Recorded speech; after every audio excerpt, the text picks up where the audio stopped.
Knowledge ഫാക്ടറിയുടെ പുതിയൊരു വീഡിയോയിലേക്ക് എല്ലാവർക്കും സ്വാഗതം. അപ്പൊ നമ്മൾ ഇന്ന് ഈ ക്ലാസ്സിൽ നമ്മുടെ ഫയർമാന്റെ സ്പെഷ്യൽ ടോപ്പിക്കിന്റെ മൂന്നാമത്തെ ക്ലാസ് ആണ് ചെയ്യാനായിട്ട് പോകുന്നത്. അപ്പൊ നമ്മൾ കഴിഞ്ഞ രണ്ട് ക്ലാസ്സിലും ഫയർമാന്റെ സ്പെഷ്യൽ ടോപ്പിക്കിന്റെ കുറച്ച് ബേസിക് ആയിട്ടുള്ള കാര്യങ്ങൾ നമ്മളിങ്ങനെ പഠിച്ചു വന്നുകൊണ്ടിരിക്കുകയാണ്. അപ്പൊ ഞാൻ പഠിപ്പിക്കുന്നു, നിങ്ങൾ എന്റെ കൂടെ തന്നെ എന്ത് ചെയ്യുന്നു, എന്റെ കൂടെ തന്നെ നിങ്ങൾ പഠിച്ചു വരുന്നു. ആ ഒരു സെറ്റപ്പിലാണ് നമ്മൾ പോയിക്കൊണ്ടിരുന്നത്. അപ്പൊ നമ്മൾ എന്ത് ചെയ്യുന്നു, ഇനി അങ്ങോട്ട് അഡ്വാൻസ് ലെവലിലേക്ക് നമ്മൾ പോയിക്കൊണ്ടിരിക്കുകയാണ്. അപ്പൊ എല്ലാവരും എന്റെ കൂടെ തന്നെ ഉണ്ടാവുക. അപ്പൊ നമുക്കിന്ന് ഫയർമാന്റെ സ്പെഷ്യൽ ടോപ്പിക്കിന്റെ മൂന്നാമത്തെ ക്ലാസ്സിലേക്ക് തന്നെ കടക്കാം. അതിനു മുന്നേ എപ്പോഴും പറയുന്ന കാര്യം ഒരിക്കൽ കൂടി ഞാൻ പറയുകയാണ്, നമ്മുടെ ചാനൽ ആദ്യമായി കാണുന്ന ആരെങ്കിലും ഉണ്ടെങ്കിൽ, ഇതുവരെ നിങ്ങൾ സബ്സ്ക്രൈബ് ചെയ്തിട്ടില്ല എന്നുണ്ടെങ്കിൽ, നിങ്ങൾക്ക് ഉപകാരപ്പെടുന്നുണ്ടെങ്കിൽ നിങ്ങൾ എന്ത് ചെയ്യുക, ചാനൽ ഒന്ന് സബ്സ്ക്രൈബ് ചെയ്യുക, ബെൽ ബട്ടൺ കൂടി എനേബിൾ ചെയ്യാനും അതുപോലെ തന്നെ നിങ്ങളുടെ അഭിപ്രായങ്ങൾ ഇപ്പോൾ തന്നെ കമന്റുകളായിട്ട് കൂടി രേഖപ്പെടുത്താനും കൂടി മറക്കരുത്. അപ്പൊ നമുക്ക് എന്തായാലും സ്പെഷ്യൽ ടോപ്പിക് ഫയർമാന്റെ ക്ലാസ്സിലേക്ക് തന്നെ കടക്കാം.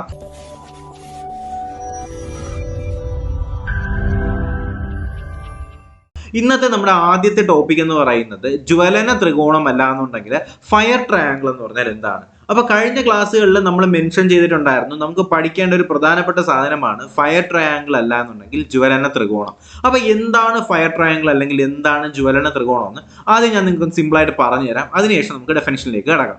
ഒരു സ്ഥലത്ത് ഇപ്പോൾ തീപിടുത്തം ഉണ്ടാവണം അല്ലാന്നുണ്ടെങ്കിൽ ഇപ്പോൾ എന്ത് ചെയ്യുക, നിങ്ങളൊരു സ്ഥലം ഇമാജിൻ ചെയ്യുക, നിങ്ങളുടെ ഏതെങ്കിലും ഒരു സ്ഥലം ഇമാജിൻ ചെയ്യുക, അവിടെ തീപിടുത്തം ഉണ്ടാവണമെന്നുണ്ടെങ്കിൽ അവിടെ ഏറ്റവും പ്രധാനമായിട്ട് 3 ഘടകങ്ങൾ ആവശ്യമാണ്. ഒന്നെന്ന് പറയുന്നത് ആ സ്ഥലത്ത് ആവശ്യത്തിന് വായു സഞ്ചാരം ഉണ്ടാവണം, അവിടെ ഓക്സിജൻ ഉണ്ടാവണം. രണ്ടാമത് ആ സ്ഥലത്ത് ആവശ്യത്തിന് ചൂടുണ്ടാവണം അല്ലെങ്കിൽ ഹീറ്റ് ഉണ്ടായിരിക്കണം. മൂന്നാമത് ആ സ്ഥലത്ത് കത്തുന്നതിന് ആവശ്യമായിട്ടുള്ള ഫ്യൂവൽ ഉണ്ടായിരിക്കണം അല്ലെങ്കിൽ ഇന്ധനം ഉണ്ടായിരിക്കണം. അപ്പോൾ ഓക്സിജന്റെയും ഹീറ്റിന്റെയും ഫ്യൂവലിന്റെയും അല്ലാന്നുണ്ടെങ്കിൽ വായുവിന്റെയും ചൂടിന്റെയും താപത്തിന്റെയും അല്ലാന്നുണ്ടെങ്കിൽ ഇന്ധനത്തിന്റെയും സഹായത്തിൽ എന്ത് ചെയ്യുകയാണ്, ഒരു തീപിടുത്തം അല്ലെങ്കിൽ ഒരിടത്ത് തീ കത്തുകയാണ്. അങ്ങനെ ഉണ്ടെങ്കിൽ അതിന് പറയുന്ന പേരാണ് ഫയർ ട്രയാങ്കിൾ. അല്ലാന്നുണ്ടെങ്കിൽ ഒരു സ്ഥലത്ത് തീ കത്തണം അല്ലെങ്കിൽ ഇപ്പോൾ ഒരു മെഴുകുതിരി കത്തിക്കണമെങ്കിൽ കൂടെ തന്നെയും അവിടെ ഈ 3ന്റെയും പ്രസൻസ് ഇല്ല എന്നുണ്ടെങ്കിൽ അവിടെ തീ കത്തത്തില്ല. ഒരു മെഴുകുതിരി കത്തിക്കണം, അവിടെ നമുക്ക് ഓക്സിജന്റെ പ്രസൻസ് ഇല്ല അല്ലെങ്കിൽ ഓക്സിജൻ ഇല്ലാത്ത സ്ഥലത്താണ്, തീ കത്തോ, കത്തത്തില്ല. മെഴുകുതിരി കത്തിക്കണം, അവിടെ ഹീറ്റ് ഇല്ല, തീ കത്തോ, തീ കത്തത്തില്ല. മെഴുകുതിരി കത്തിക്കണം, മെഴുകുതിരി കത്താൻ ആവശ്യമായ ഫ്യൂവൽ ഇല്ല, അവിടുത്തെ ഫ്യൂവൽ ആരാണ്, ആ മെഴുകിന്റെ തിരി തന്നെയാണല്ലോ, ആ ഒരു തിരി ഉണ്ടല്ലോ, ആ മെഴുകുതിരി തേച്ച ആ ഒരു തിരി ഉണ്ടല്ലോ, അത് തന്നെയാണ് അവിടുത്തെ ഫ്യൂവൽ. ആ ഫ്യൂവൽ ഇല്ല എന്നുണ്ടെങ്കിൽ അവിടെ തീ കത്തോ, കത്തത്തില്ല. അപ്പോ തീ കത്തണമെന്നുണ്ടെങ്കിൽ ഓക്സിജന്റെയും ഹീറ്റിന്റെയും ഫ്യൂവലിന്റെയും ആവശ്യമുണ്ട്. ഈ 3ന്റെ പ്രസൻസ് ഉണ്ടെങ്കിൽ മാത്രമേ തീ കത്തത്തുള്ളൂ. ഇതിനെ പറയുന്ന പേരാണ് ഫയർ ട്രയാങ്കിൾ. ഒരു ഫയർമാൻ അല്ലെങ്കിൽ ഫയർ വുമൺ ആദ്യം അറിഞ്ഞിരിക്കേണ്ടത് ഫയർ ട്രയാങ്കിളിനെ കുറിച്ച് തന്നെയാണ്. ഏതെങ്കിലും ഒരു തീ കെടുത്തണമെന്നുണ്ടെങ്കിൽ നമുക്കതാണല്ലോ പഠിക്കേണ്ടത്, തീ കത്തിക്കാനല്ലല്ലോ നമ്മൾ പഠിക്കുന്നത്, നമ്മൾ തീ കെടുത്താനല്ലേ പഠിക്കേണ്ടത്. അപ്പോൾ ഒരു സ്ഥലത്ത് തീ കെടുത്തണമെന്നുണ്ടെങ്കിൽ ആദ്യം നമ്മൾ ചെയ്യേണ്ടത് ഈ 3ൽ ഏതിൻ്റെങ്കിലും ഒന്നിൻ്റെയും പ്രസൻസ് എന്ത് ചെയ്യുക, ബ്രേക്ക് ചെയ്ത് കളയുക എന്നുള്ളതാണ്. ഓക്കെ, ഒരിടത്ത് തീപിടുത്തം ഉണ്ടായി, നമ്മൾ ആദ്യം ചെയ്യേണ്ടത് എന്താണ്, അവിടെ ഓക്സിജൻ നമുക്ക് കട്ട് ചെയ്യാൻ പറ്റുമോ, അത് ബുദ്ധിമുട്ടാണ്. അവിടെ ഹീറ്റ് കട്ട് ചെയ്യാൻ പറ്റുമോ, ഹീറ്റ് നമുക്ക് കുറയ്ക്കാൻ പറ്റും. അതിനാണ് നമ്മൾ അവിടെ കാർബൺ ഡൈ ഓക്സൈഡിന്റെ വാതകം ഉപയോഗിക്കുന്നത്.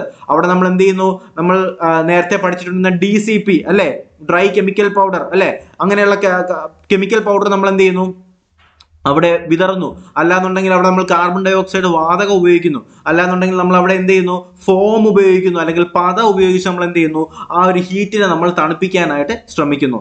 അല്ലാന്നുണ്ടെങ്കിൽ നമ്മൾ അവിടെ എന്ത് ചെയ്താൽ മതി, ഫ്യൂവലിന്റെ പ്രസൻസ് കുറച്ചാൽ മതി അല്ലെ. അപ്പൊ ഈ 3ന്റെയും ഏതിൻ്റെങ്കിലും ഒന്നിന്റെ പ്രസൻസ് നമ്മൾ ബ്രേക്ക് ചെയ്യുകയാണെന്നുണ്ടെങ്കിൽ നമ്മൾ അവിടെ ഫയർ ട്രയാങ്കിളിനെ ബ്രേക്ക് ചെയ്തു. അങ്ങനെ ഫയർ ട്രയാങ്കിളിനെ ബ്രേക്ക് ചെയ്താൽ അവിടെ തീപിടുത്തം ഉണ്ടാവുമോ, ഒരിക്കലുമില്ല, അവിടെ തീപിടുത്തം ഉണ്ടാവത്തില്ല. അപ്പൊ ഇതാണ് ജ്വലന ത്രികോണം അല്ല എന്നുണ്ടെങ്കിൽ ഫയർ ട്രയാങ്കിൾ. ഇതിലും സിമ്പിൾ ആയിട്ട് എങ്ങനെ ഫയർ ട്രയാങ്കിൾ പറഞ്ഞു തരാൻ പറ്റുമെന്ന് എനിക്കറിയത്തില്ല. ഇത്രയും സിമ്പിൾ ആയിട്ട് ഞാൻ ഫയർ ട്രയാങ്കിൾ പറഞ്ഞു തന്നു. അപ്പൊ നമുക്കിനി നോക്കേണ്ടത് എന്താണ് ഇതിന്റെ ഡെഫിനിഷൻ എന്നുള്ളതാണ്. നമുക്ക് നോക്കാം. ജ്വലനം നടക്കുന്നതിന് താപം, ഓക്സിജൻ, ഇന്ധനം എന്നീ 3 ഘടകങ്ങൾ അത്യാവശ്യമാണ്. ഇതാണ് നമ്മൾ പറഞ്ഞിട്ടുണ്ടായിരുന്നത്. ജ്വലനം നടക്കുന്നതിന് എന്ത് വേണം, അവിടെ താപം വേണം, ഓക്സിജൻ വേണം, ഇന്ധനം വേണം. ഈ 3 ഘടകങ്ങളെ ഒരു ത്രികോണത്തിന്റെ 3 വശങ്ങളിലായിട്ട് ചിത്രീകരിക്കുന്നതിനെ പറയുന്ന പേരാണ് ഫയർ ട്രയാങ്കിൾ കേട്ടോ. അപ്പൊ ജ്വലനം നടക്കുന്നതിന് എന്തൊക്കെ ആവശ്യമാണ്, അവിടെ നമുക്ക് താപം വേണം, ഓക്സിജൻ വേണം, ഇന്ധനം വേണം. ഈ 3 ഘടകങ്ങളെ നമ്മൾ എന്ത് ചെയ്യുന്നു, ഒരു ത്രികോണത്തിന്റെ സഹായത്തിൽ അല്ലെങ്കിൽ ത്രികോണത്തിന്റെ വശങ്ങളായി ചിത്രീകരിക്കുന്നതിന് പറയുന്ന പേരാണ് ഫയർ ട്രയാങ്കിൾ. ഇതിൽ ഏതെങ്കിലും ഒരു വശം ഇല്ലാന്നുണ്ടെങ്കിൽ, ഒരു ത്രികോണം ഇല്ലാത്തതുപോലെ ഈ 3ൽ ഏതെങ്കിലും ഒന്നിന്റെ അഭാവത്തിൽ ജ്വലനം സാധ്യമല്ല. അപ്പോൾ ഒരു ഫയർമാൻ എന്ന് പറയുന്ന സ്ഥിതിക്ക് നമ്മൾ അറിഞ്ഞിരിക്കേണ്ട എന്ത് തന്നെയാണ്, ഫയർ ട്രയാങ്കിൾ ആണ്. കാരണം എന്താണ്, ഇതിലേതെങ്കിലും ഒരു വശം ഇല്ലാന്നുണ്ടെങ്കിൽ ത്രികോണം ഇല്ലാത്തതുപോലെ ഈ മൂന്നിൽ ഒന്നിന്റെ അഭാവത്തിൽ ജ്വലനം സാധ്യമല്ല. ഓക്കെ, അപ്പൊ ഈ മൂന്നിന്റെ ഏതെങ്കിലും ഒന്നിന്റെ അഭാവത്തിൽ എന്തല്ല, ജ്വലനം അല്ലെങ്കിൽ ജ്വലനം സാധ്യമല്ല എന്നാണ് പറയുന്നത്. ഓക്കെ, മാത്രമല്ല ഈ ഒരു ജ്വലനത്തിന്റെ ഘടകങ്ങളായിട്ടുള്ള ഇന്ധനം, താപം, ഓക്സിജൻ എന്നിവ ആവശ്യമായ അളവിൽ ഉണ്ടെങ്കിലേ പര്യാപ്തമായ അളവിലുള്ള താപം ലഭിക്കുമ്പോൾ മാത്രമേ ജ്വലനം ആരംഭിക്കുകയുള്ളൂ. അല്ലെ, നമ്മൾ പഠിച്ചതാണ് ഇത് ജ്വലനം എന്നാണ്. അപ്പൊ ജ്വലനത്തിന്റെ ഘടകങ്ങളായിട്ടുള്ള ഇന്ധനം, താപം, ഓക്സിജൻ എന്നിവ ആവശ്യമായ അളവിൽ ഉണ്ടെങ്കിൽ മാത്രമേ, കൂടാതെ പര്യാപ്തമായ അളവിലുള്ള താപം ലഭിക്കുമ്പോൾ മാത്രമേ എന്ത് ചെയ്യത്തുള്ളൂ, അവിടെ ജ്വലനം ആരംഭിക്കുകയുള്ളൂ. ഇതാണ് നമ്മൾ നേരത്തെ ഓൾറെഡി ഇന്നും മെൻഷൻ ചെയ്തിട്ടുണ്ടായിരുന്നത്. അപ്പോൾ നമുക്ക് അതിനെക്കുറിച്ച് കൂടുതൽ പഠിക്കേണ്ട ആവശ്യമില്ല. അപ്പോൾ എന്തായാലും ഇതാണ് ഫയർ ട്രയാങ്കിൾ എന്നും അതിൽ എന്തൊക്കെ ഘടകങ്ങളാണ് വേണമെന്നും ഈ ഫയർ ട്രയാങ്കിളിൽ ഏതെങ്കിലും ഒന്ന് നമ്മൾ ബ്രേക്ക് ചെയ്യണമെന്നുണ്ടെങ്കിൽ അവിടെ എന്തുണ്ടാവത്തില്ല, ജ്വലനം സംഭവിക്കില്ല എന്നുള്ള കാര്യം കൂടി നിങ്ങൾ എന്ത് ചെയ്യുക, മനസ്സിലാക്കി വച്ചേക്കുക. സെറ്റല്ലേ? അപ്പൊ നമുക്കിനി അടുത്ത പോയിന്റിലേക്ക് കടക്കാം. അടുത്ത നമുക്ക് പഠിക്കേണ്ടത് എന്താണ് കമ്പഷൻ അല്ലെങ്കിൽ ജ്വലനം എന്ന് പറഞ്ഞാൽ എന്താണ്. നമുക്ക് നോക്കിയാലോ. എന്താണ് ജ്വലനം എന്ന് പറഞ്ഞാൽ ഒരു ഇന്ധനവും ഓക്സിജനും ചേർന്ന് നടക്കുന്ന താപമോചക രാസ പ്രവർത്തനമാണ് ജ്വലനം. അപ്പൊ ജ്വലനം എന്ന് പറയുന്നത് എന്താണ്, ഒരു താപമോചക രാസ പ്രവർത്തനമാണ്. ശ്രദ്ധിക്കണം. അപ്പോ ഒരു ഇന്ധനവും ഓക്സിജനും ചേർന്ന് നടക്കുന്ന ഒരു താപമോചക രാസ പ്രവർത്തനമാണെന്ത്, ജ്വലനം അല്ലെങ്കിൽ കമ്പഷൻ. ഓക്കെ, അപ്പൊ ഈ ജ്വലനത്തിന്റെ ഫലമായിട്ട് എന്ത് സംഭവിക്കുന്നു, ഇതിന്റെ ഫലമായി ചൂടും പ്രകാശവും പുകയും മറ്റു വാതകങ്ങളും ഉൽപ്പാദിപ്പിക്കുന്നു. അല്ലെ, അപ്പൊ നമ്മൾ ഓക്സിജന്റെ സഹായത്തോടുകൂടി ഉണ്ടാക്കുന്ന ഈ ഒരു ജ്വലനത്തിൽ നിന്ന് എന്ത് ചെയ്യുന്നു, ഇതിന്റെ ഫലമായിട്ട് ചൂടുണ്ടാവുന്നു, പ്രകാശം ഉണ്ടാവുന്നു, പുക ഉണ്ടാവുന്നു, മറ്റു വാതകങ്ങളായിട്ടുള്ള കാർബൺ ഡൈ ഓക്സൈഡ് ഉണ്ടാവാം, കാർബൺ മോണോ ഓക്സൈഡ് ഉണ്ടാവാം. അങ്ങനെ പലതരത്തിലുള്ള വാതകങ്ങൾ എന്ത് ചെയ്യുന്നു, ഈ ജ്വലനത്തിന്റെ ഫലമായിട്ട് സബ്സ്റ്റൻസസിന്റെ വ്യത്യാസം അനുസരിച്ച് ഉണ്ടായിക്കൊണ്ടിരിക്കുന്നു. അല്ലെ, അടുത്ത് നമുക്ക് നോക്കേണ്ടത് ഇന്ധനങ്ങൾ ഏതൊക്കെ അവസ്ഥയിലാണ് സ്ഥിതി ചെയ്യുന്നത്. നമ്മൾ നേരത്തെ പഠിച്ചതാണ്, ഇന്ധനങ്ങൾ ഖര, ദ്രാവക, വാതക അവസ്ഥയിൽ എന്ത് ചെയ്യുന്നു, സ്ഥിതി ചെയ്യുന്നു. അപ്പൊ ഇന്ധനങ്ങൾ ഏതൊക്കെ അവസ്ഥയിലുണ്ട്, ഖര, ദ്രാവക, വാതക അവസ്ഥയിലാണ് എന്ത് ചെയ്യുന്നത്, ഫ്യൂവൽസ് അല്ലെങ്കിൽ ഇന്ധനങ്ങൾ സ്ഥിതി ചെയ്യുന്നത്. ജ്വലനം ഒരിക്കൽ ആരംഭിച്ചാൽ ജ്വലനത്തിന് ആവശ്യമായ 3 ഘടകങ്ങളിൽ ഒന്നിനെ എന്ന് പറഞ്ഞാൽ നമ്മൾ നേരത്തെ പറഞ്ഞിട്ടുണ്ടായിരുന്ന ഇന്ധനമോ ഓക്സിജനോ അല്ലെങ്കിൽ ചൂടോ നീക്കം ചെയ്യുന്നത് വരെ അല്ലെങ്കിൽ അവസാനിക്കുന്നത് വരെ സ്വയം കത്തിക്കൊണ്ടിരിക്കും. അതാണ് നമ്മൾ നേരത്തെ പറഞ്ഞിട്ടുണ്ടായിരുന്നത്. ഫയർ ട്രയാങ്കിളിലുള്ള നമ്മൾ ഏതൊക്കെ പറഞ്ഞു, ഫയർ ട്രയാങ്കിളിൽ ഒന്ന് ഓക്സിജൻ വേണം, മറ്റെന്ത് വേണം, ഹീറ്റ് വേണം, മറ്റിടത്ത് എന്ത് വേണം, ഫ്യൂവൽ വേണം. അപ്പോൾ ജ്വലനം ഒരിക്കൽ സംഭവിച്ചു കഴിഞ്ഞാൽ അല്ലെങ്കിൽ കമ്പഷൻ ഒരിക്കൽ ഉണ്ടായി കഴിഞ്ഞാൽ അതിന് ആവശ്യമായിട്ടുള്ള ഘടകങ്ങളായിട്ടുള്ള ഇന്ധനവും ഓക്സിജനും ചൂടും എന്ത് ചെയ്യുന്നു, തീരുന്നത് വരെ അല്ലെങ്കിൽ ഏതെങ്കിലും ഒന്നെടുത്ത് മാറ്റുന്നത് വരെ അല്ലെങ്കിൽ ഈ പറയുന്ന ഹീറ്റും ഓക്സിജനും ഫ്യൂവലും ഏതെങ്കിലും ഒന്ന് തീരുന്നത് വരെ എന്ത് ചെയ്യും, അവിടെ ജ്വലനം തുടർന്നുകൊണ്ടേയിരിക്കും. അതെങ്ങനെയാണ്, സ്വയം തുടർന്നുകൊണ്ടേയിരിക്കും. ആരും തുടരിപ്പിക്കേണ്ട ആവശ്യമൊന്നുമില്ല.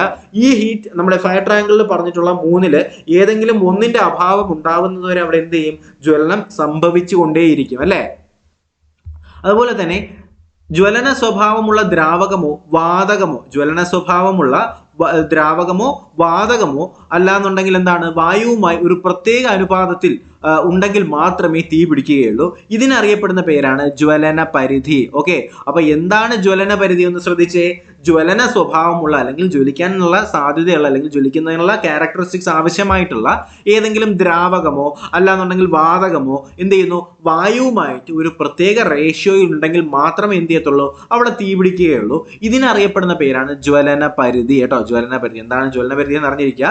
ജ്വലന സ്വഭാവമുള്ള ഏതെങ്കിലും വാതകമോ ദ്രാവകമോ അല്ലെങ്കിൽ ഏതെങ്കിലും ഒരു ഫ്യൂവലോ എന്ത് ചെയ്യുന്നു, വായുവുമായിട്ട് ചേർന്നുകൊണ്ട് അല്ലെങ്കിൽ എയറുമായിട്ട് ചേർന്നുകൊണ്ട് ഒരു പ്രത്യേക അനുപാതത്തിൽ എന്ത് ചെയ്യുകയാണ് ഉണ്ടെങ്കിൽ മാത്രമേ അവിടെ തീപിടുത്തം സാധ്യതയുള്ളൂ. ഇതിനറിയപ്പെടുന്ന പേരാണ് എന്ത്, ജ്വലന പരിധി. ജ്വലന പരിധി. സെറ്റല്ലേ? ഈ പറഞ്ഞ കാര്യങ്ങളിൽ വേറെ സംശയമൊന്നുമില്ലല്ലോ. എന്നാൽ ഈ ജ്വലന പരിധിക്ക് മുകളിലോ താഴെയോ ഉള്ള അനുപാതത്തിൽ തീപിടുത്തം ഉണ്ടാവുകയില്ല. ഇതൊരു പോയിന്റ് ആണ് കേട്ടോ. ഇത് നമുക്ക് സ്റ്റേറ്റ്മെന്റിൽ ചോദിക്കാൻ സാധ്യതയുള്ളതാണ്. അപ്പോൾ ജ്വലന പരിധിക്ക് മുകളിലുള്ള ഏതെങ്കിലും ഒരു വസ്തു കത്താനുള്ള സാധ്യതയുണ്ടോ അല്ലെങ്കിൽ തീപിടുത്തത്തിന് സാധ്യത ഉണ്ടോ എന്ന് ചോദിച്ചാൽ സാധ്യതയില്ല, 0 ആണ്. എന്നാൽ ജ്വലന പരിധിക്ക് താഴെയുള്ള ഏതെങ്കിലും ഒരു വസ്തു കത്താൻ സാധ്യതയുണ്ടോ അല്ലെങ്കിൽ തീ പിടിക്കാൻ സാധ്യതയുണ്ടോ എന്ന് ചോദിച്ചാൽ അതിനും സാധ്യതയില്ല. ഓക്കെ, അപ്പൊ എന്തായാലും ജ്വലന പരിധിക്ക് മുകളിലോ താഴെയോ ഉള്ള അനുപാതത്തിൽ തീപിടുത്തം ഉണ്ടാവുകയില്ല എന്നുള്ള കാര്യം ഒന്നറിഞ്ഞിരിക്കുക. അപ്പൊ നമുക്കിനി നമ്മുടെ പരീക്ഷയിൽ ചോദിക്കാൻ സാധ്യതയുള്ള കുറച്ച് പ്രധാനപ്പെട്ട കാര്യങ്ങളാണ് നമ്മൾ ഇനി പഠിക്കാനായിട്ട് പോകുന്നത്.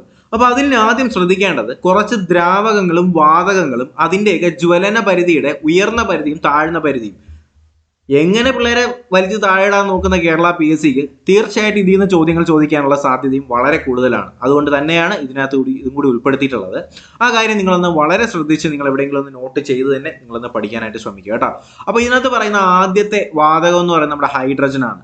ഹൈഡ്രജന്റെ ഇത് ശ്രദ്ധിക്കണേ, ഞാനിത് വെറുതെ പറയുന്നതല്ല, ശ്രദ്ധിക്കണം. ചോദ്യം വന്നാലും നമുക്കിത് മിസ്സാവരുത്. ഓക്കെ, ഇന്ത വാട്ടി മിസ്സേ ആവാത്. ഓക്കെ, അപ്പൊ എന്തായാലും ഹൈഡ്രജന്റെ താഴ്ന്ന ജ്വലന പരിധി എത്രയെന്ന് ചോദിച്ചാൽ 4.1 ആണ്. 4.1 താഴ്ന്ന ജ്വലന പരിധിയും ഉയർന്ന പരിധി എന്ന് പറയുന്നത് 74ആണ്. ശ്രദ്ധിക്കണം, ഇത് പെർസെൻറ്റേജ് കണക്കിലാണ് കേട്ടോ, പെർസെൻറ്റേജ് കണക്കിലാണ്. അപ്പോൾ 4.1% നമ്മുടെ ഹൈഡ്രജന്റെ താഴ്ന്ന ജ്വലന പരിധിയും ഹൈഡ്രജന്റെ ഉയർന്ന ജ്വലന പരിധി എന്ന് പറയുന്നത് 74ആണ്. എന്നാൽ അസറ്റലിന്റെ ആണെങ്കിലോ, അസറ്റലിന്റെ ഏറ്റവും താഴ്ന്ന ജ്വലന പരിധി എന്ന് പറയുന്നത് 2.5ഉം ഉയർന്ന ജ്വലന പരിധി എന്ന് പറയുന്നത് 80ഉമാണ്. അസറ്റലിന്റെ താഴ്ന്ന ജ്വലന പരിധി എന്ന് പറയുന്നത് 2.5ഉം ഉയർന്ന ജ്വലന പരിധി എന്ന് പറയുന്നത് 80ഉമാണെന്ന് അറിഞ്ഞിരിക്കുക.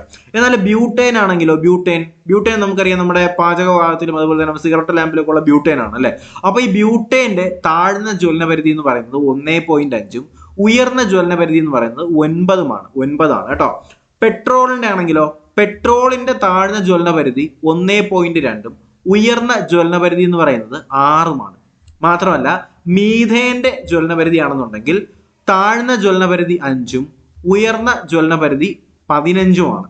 ഓക്കെ, കാർബൺ മോണോക്സൈഡ് ആണെങ്കിലോ താഴ്ന്ന ജ്വലന പരിധി എന്ന് പറയുന്നത് 12.5ഉം ഉയർന്ന ജ്വലന പരിധി എന്ന് പറയുന്നത് 74.2ഉമാണ്. അപ്പോൾ ഇത് ഇങ്ങനെ പറയാനുള്ള കാരണം ഞാൻ പറഞ്ഞിട്ടുണ്ടായിരുന്നു, എങ്ങനെ പിള്ളേരെ വലിച്ചു താഴെയിടാനാണ് PSC നോക്കുന്നത്. അപ്പോൾ തീർച്ചയായിട്ട് ഇതിൽ നിന്നൊരു ചോദ്യം ഉണ്ടാവുക തന്നെ ചെയ്യും. ഹൈഡ്രജന്റെ താഴ്ന്ന ജ്വലന പരിധി ശ്രദ്ധിക്കുക, കൂടെ പറഞ്ഞു നോക്കുക. 4.1 ഹൈഡ്രജന്റെ താഴ്ന്ന ജ്വലന പരിധി. ഉയർന്ന ജ്വലന പരിധി എന്ന് പറഞ്ഞാൽ 74ആണ്. അസറ്റലിന്റെ ഏറ്റവും താഴ്ന്ന ജ്വലന പരിധി എന്ന് പറയുന്നത് 2.5ആണ്. ഉയർന്ന ജ്വലന പരിധി എന്ന് പറയുന്നത് 80ആണ്. ബ്യൂട്ടേനിന്റെ 1.5ആണ് താഴ്ന്ന ജ്വലന പരിധി, ഉയർന്ന ജ്വലന പരിധി 9ആണ്. പെട്രോളിന്റെ ജ്വലന പരിധി താഴ്ന്ന ജ്വലന പരിധി 1.2ഉം ഉയർന്നത് 6ഉമാണ്. മീഥേന്റേത് താഴ്ന്ന ജ്വലന പരിധി എന്ന് പറയുന്നത് 5ഉം ഉയർന്നത് 15ഉമാണ്. കാർബൺ മോണോ ഓക്സൈഡിന്റെ താഴ്ന്ന ജ്വലന പരിധി 12.5ഉം ഉയർന്ന ജ്വലന പരിധി എന്ന് പറയുന്നത് 74.2ആണ്. അപ്പൊ എന്തായാലും ഈ കാര്യങ്ങളൊക്കെ വളരെ വ്യക്തമായിട്ട് തന്നെ പഠിച്ചു പോവുക. അപ്പൊ ഞാൻ പറഞ്ഞിട്ടുണ്ടായിരുന്നു, പല ആപ്ലിക്കേഷൻസും വലിയ ഫീസിലാണ് നിങ്ങൾക്ക് ഇതൊക്കെ പഠിപ്പിച്ചു തരുന്നത്. അപ്പോൾ ഇതൊക്കെ നിങ്ങൾക്ക് ഞാൻ ഇപ്പോൾ ഒരു ബേസ് ആയിട്ട് തന്നെ കുറച്ചായിട്ട് പഠിപ്പിച്ചു തരുന്നതിന്റെ ലക്ഷ്യം എന്ന് തന്നെ പറയുന്നത് മാക്സിമം ആൾക്കാർക്ക് എത്രത്തോളം ഉപകാരപ്പെടുന്നു അത്രത്തോളം ഉപകാരപ്പെടട്ടെ എന്ന് ആലോചിച്ചിട്ട് തന്നെയാണ്. അപ്പോൾ എന്തായാലും നിങ്ങൾ ഈ ക്ലാസ്സുകൾ മാക്സിമം ഉപയോഗിക്കുക.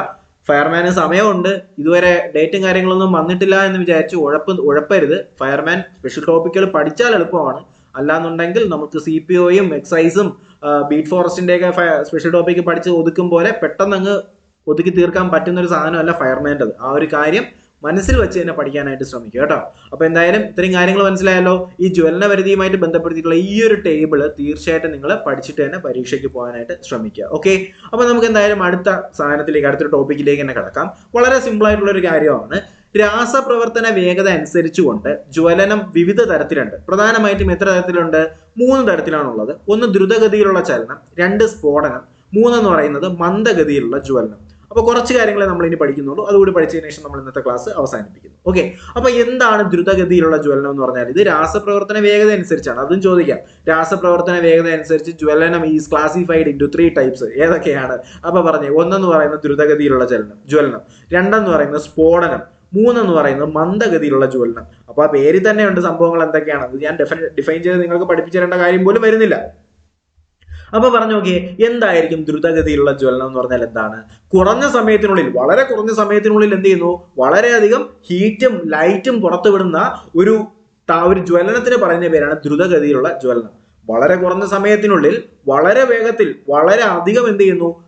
താപവും പ്രകാശവും പുറത്തുവിടുന്ന ജ്വലനത്തെ പറയുന്ന പേരാണ് ദ്രുതഗതിയിലുള്ള ജ്വലനം. അതിന്റെ എക്സാമ്പിൾ ആയിട്ട് ഇവിടെ പറയുന്നത് എന്താണ്?